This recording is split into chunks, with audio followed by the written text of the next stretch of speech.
professeur maa ngi lay nuyu. maa ngi lay fay sëñ Pape. di nuyu yéen ñi ñuy suivre ñëpp ci seen sama xalaat professeur huile de serpent lañ bëggoon xam moom mooy lan ndax huile jaan la wala lan la loolu lañ bëggoon xam premièrement. après da nga ko soog ñu wax ay njëriñam ak utilisation am ci wàllum faj. waaw sëñ Pape maa ngi lay nuyu di la ziare. comme ni nga ko waxee rek huile de serpent ñu bëri dañuy jàpp ni. diw la yoo xam ne dafa jógee ci jaan. fekk demeewul noonu. maanaam tur bi rek moo nekk huile de serpent. ah waaye jógewul ci jaan. jógewul ci jaan amul lenn lu jóge ci jaan. kon serpent moom la ko fa indi. waaw ci sama xam-xam nag laay waxee appellation la rek maanaam tur wi. d'accord tey maanaam tey bu ñu woon café Touba lu ci indi Touba yi. dañ ko fay segg lu bari. waaw mais est-ce que fa lañ ko bayee fa lañ ko liggéeyee. non waaw loolu noonu lay demee exemple ci waxin pour nit ki comprendre laa bëgg a wax daal. ok tur la rek. tur la rek exemple. d'accord léegi nag xam nga huile d'arachide dafa am. nga xam ni moom ci arachide ci gerte la jógee. huile de tournesol am nga xam ne ci tournesol la jógee. voilà xam nga huile d'olive am nga xam ne ci olive la jógee. mais huile serpent jógewul ci serpent mooy jaan. waaw mais tur la rek dañ ko tuddee noonu rek maanaam ñi ko defar ñoo ko tuddee noonu exemple maanaam.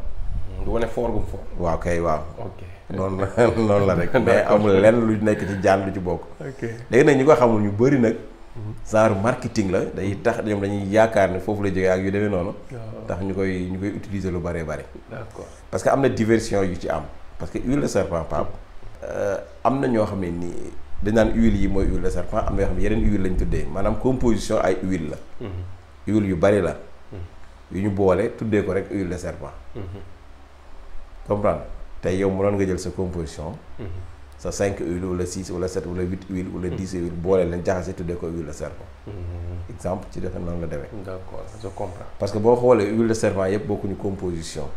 ñii dañu jël huile de serpent. wut juróom-benn huile wala juróom-ñaar wala juróom-ñett ni mooy huile de serpent kee wut juróom-benn wala juróom-ñaar boole ni mooy huile de serpent kële noonu kële noonu kële noonu. d'accord. exemple tey nit ki mën a comprendre. bon waaw ni may waxee niveau bi may waxee damay bëgg nit ñi comprendre rek quoi. moo tax ñuy détailler noonu tey ni ma mën a waxee tey su la neexoon Pape nga jël sa huile d'arachide. huile de coco. huile mbërëboof exemple. huile de sump. huile de niim. ak huile d'olive. eucalyptus. huile d'eucalyptus. huile ricin exemple. nga ni huile de serpent. d'accord je comprends. nga boole loolu tuddee ko huile de serpent composition la waaw. mais du dañoo dem si jaan defaree ci dëwlin. defaree ci huile bi voilà. ok d'accord noonu lay demee quoi. loolu leer na. léegi leer na yow yaay am sa composition huile rek nga tuddee ko huile de serpent exemple. d'accord donc luy bi gën a gàtt. bu ne sa nga tudd ko huile de lion. waaw kay mi noonu. am na doole quoi. waaw kay léegi composition huile yooyu nag. dafa bëri lu muy def. parce que en général. dafa am huile yoo xam ne boo ko jëlee rek dafa baax ci affaire bopp ak yu demee noonu ak karaw. d'accord léegi yow boo ci amee ñetti huile ba ñeent rek. day baax day am doole. moo tax ñu tuddee ko huile de serpent. ok léegi nag yooyu huile de serpent. dafa am njëriñ maanaam dafa baax ci wàllu karaw. maanaam bu nee wàllu karaw day may karaw. dafa day éviter la chute des cheveux maanaam ñoo xam seen karaw day dagg day ruus. bu ñu koy utiliser da ciy baax. ñi nga xam ne dañuy karaas. comprendre nga. ñi nga xamante ni dañoo bëgg am karaw da leen di may karaw. donc loolu moo tax loolu mooy njëriñu huile de serpent. mais tamit noonu mu baaxee ci côté boobu di ñuy wax cheveux chute des cheveux ak yu demee noonu. ak cheveux abîmés ak yu demee noonu nga xam ne seen karaw yi day dagg wala muy yàqu. wala muy ruus. donc ñooñu mën nañu utiliser huile de serpent. donc huile de serpent loolu moo ko tax a jóg. maanaam 50% booy xool day naan huile de serpent li ko tax a jóg mooy ci affaire bopp affaire karaw bopp buy ruus karaw guy ruus. karaw guy karaas wala bopp buy karaas buy teeñ ba ci teeñ yooyu yëpp da koy fajaale. parce que kon ku bëgg sa karaw sëq. ku bëgg sa karaw sëq. kon mën nañu ko dugal ci cosmétique. cosmétique la. pousse des cheveux dafa gaaw ci pousse des cheveux côté boobu la gën a. moom côté cosmétique moom la gën a dox huile de serpent.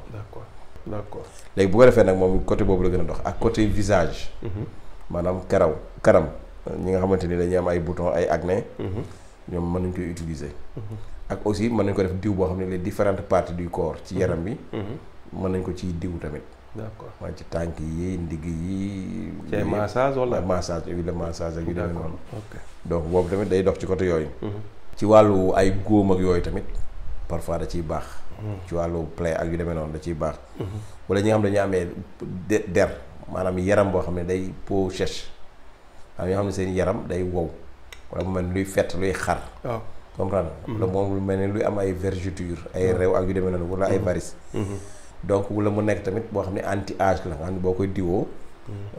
sa karam gi day kii. du gaaw a ras du gaaw a ras ak yu demee noonu. donc loolu mooy en général. njëriñu vitamine parce que dafa am ay vitamine A.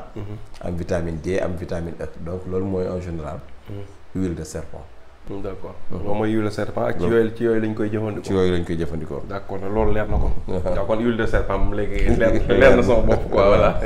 parce que yàgg naa ko dégg ñu koy tudd. waaw mais fu mu nekk nii leer na.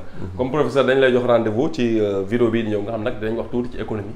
duñ tëj vidéo semaine bi jeexul. d'accord te waxuñu ci économie. ci économie nag dinañ ñëw ci événement bi nga xam ne moom lañ dëgmal. muy nga xam ne mooy màggalu Touba. voilà yow ci côté économie daal yan jàngat ci wàllum économie moom nga am ci màggalu Touba gi. muy nekk loo xam ne nit mën na cee jaamu yàlla mën cee defaale li nga xamante moom mooy liggéey. parce que sax benn la boo xool liggéey jaamu yàlla. jaamu yàlla la voilà commerce jaamu yàlla la boo ko tegee ci yoon. voilà loolu daal après vidéo bi di ñëw. waaw jërëjëf moom lañ bëgg ci waxtaan léegi ñu bàyyi la nga tàggatoo. waaw Pape ñu ngi nuyu ñëpp di leen wax nañ joxaat dig daje. ci vidéo bi nga xamante ne mooy wàllu économie parce que boobu vidéo moom sawar naa ci lool macha allah. donc asalaamaaleykum wa rahmatullah. aleykum salaam.